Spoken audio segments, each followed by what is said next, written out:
And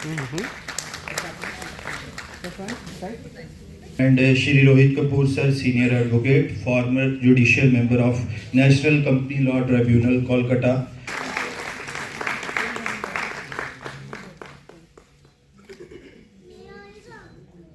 जो editors रहते हैं, मैनेजिंग एडिटर्स रहते हैं, या जो head of the editorial board को हेड करते हैं, उन लोगों की भी बहुत बड़ी कंट्रीब्यूशन रहती है कि वो आपके लिखे को समझते हैं और उसे छापते हैं।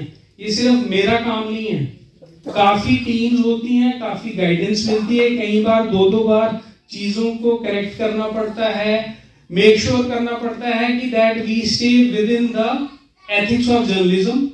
हालांकि आज क्या हो रहा है मैं उस पर नहीं जाना चाहता, सोशल मीडिया की वजह से बहुत चीजें चेंज हो गई हैं। बहुत अच्छा मौका है और मुझे बहुत खुशी इस बात की भी हो रही है, सबसे ज़्यादा जैसे भी जिक्र किया गया कि जिन्होंने दूसरी किताब लिखी है, और मुझे उस वक्त इस बात का सौभाग्य प्राप्त हुआ कि पहली बुक जब इनकी रिलीज़ हुई तो मैं उस मौके पर भी रिलीज़ करने में शामिल था। तो ये मुझे उससे ज़्यादा खुशी है और ये अच्छा लगा सुन के, देख के कि आज ये दूसरी किताब उसमें हुई है। तो मेरी गुड विशेस यही हैं कि ऐसी और ज़्यादा किताबें लिखें और हमें मौका मिले दोबारा मिलने का। तो ये नॉर्मल किताब की तरह नहीं है जैसे हम कोई नावल लिखता है, जहाँ कोई बायोग्राफी लिखता है, जहाँ कोई हिस्टोरिकल फैक्ट्स लिखते हैं, उस तरीके की नहीं है, बल्कि ये बहुत ही थॉट प्रोवोकिंग है।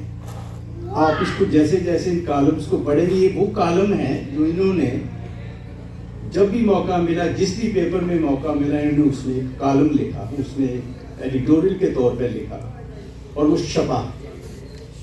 जब कुछ चीज़ अखबार में छपती है, हम पुराने लोगों में से हैं और हम लोग यकीन करते थे कि जब चीज़ कोई अखबार में छप जाती है तो हम समझते थे कि ये साहब बहुत ही पक्की चीज़ है, ये ऐसा है, इसमें कुछ शक नहीं कर सकता। आस्ता आस्ता ये चीज़ें थोड़ी कम होती गई। आज थोड़ा सा दुख भी लगता है ये कहते हुए, हालांकि वो मुनासिब नहीं है ये मौके पर कहना, कि हमारी अपनी भी किताब पढ़ने की आदतें आस्ता आस्ता कम होती जा रही हैं। वो इसलिए कम होती जा रही है कि हम सब लोग उस पर आजकल अपने आईपैड और जो भी डिजिटल सिस्टम के ऊपर आ गए हैं। और अखबारों का, मैं अगले दिन जम्मू के रेलवे स्टेशन पर गया था, किसी गेस्ट को वहाँ मॉर्निंग में जाना था, किसी मेरे खास को, तो मैं छोड़ने चला गया। तो उसने ऐसे ही कहा, मैं जम्मू में घर में अखबारें 2000 आती थी, तो उसने कहा अच्छा चलो कोई यहाँ से पेपर ले लेते हैं तो मुझे रास्ते में ट्रेन पे काम आएंगे। You believe me as a gentleman, हमने सारा प्लेटफार्म घूमा, एक भी पेपर मुझे जम्मू का वहाँ पर उसी प्लेटफार्म पे नहीं मिला। ये नहीं कि यहाँ पब्लिश नहीं हो रहे हैं, लोगों में आस्ता आस्ता पेपर पढ़ने की आदत जो है वो कम हो रही है और हम सब लोग डिजिटल पे जा रहे हैं। वो अलग बात है कि अब दोबारा कहीं ना कहीं से ये एफर्ट हो रही है कि डिजिटल तो चले, ये दोनों चीजें साथ चलनी चाहिए। बुक का नाम कॉलम एंड डिस्कोर्स है।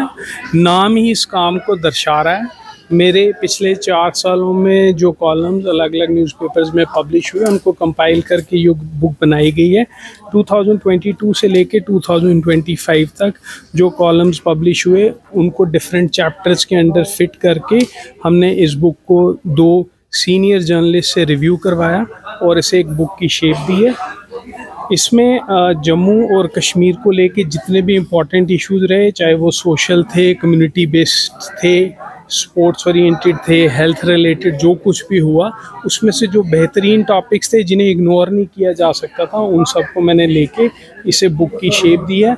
आप जानते हैं इससे पहले भी जो मैंने पहली बुक लिखी पेन स्टैंड, वो भी इसी पे आधारित थी और ये उसी कड़ी को आगे चलाते हुए आप सबकी सपोर्ट और हेल्प के साथ इस बुक को शेप दिया। मैं शुक्रगुजार हूँ सभी प्रिंट एंड डिजिटल मीडिया के जो भी एडिटोरियल टीम्स हैं, पब्लिशर्स हैं all of them. I'm thankful to all of you. तो सर क्या उम्मीद की जा सकती है, आपकी थर्ड बुक कब आप रिलीज करेंगे? It's a very good question. अब तो मेरा मन काफ़ी और लिखने को कर रहा है, और अगर मुझे ज़्यादा स्पेस एडिटोरियल टीम्स देंगी मैं ज़्यादा लिख पाऊँगा, और कोशिश करेंगे कि तीसरी बुक जितनी जल्दी हो पाए उसे कंपाइल करें और उसे भी लाएं.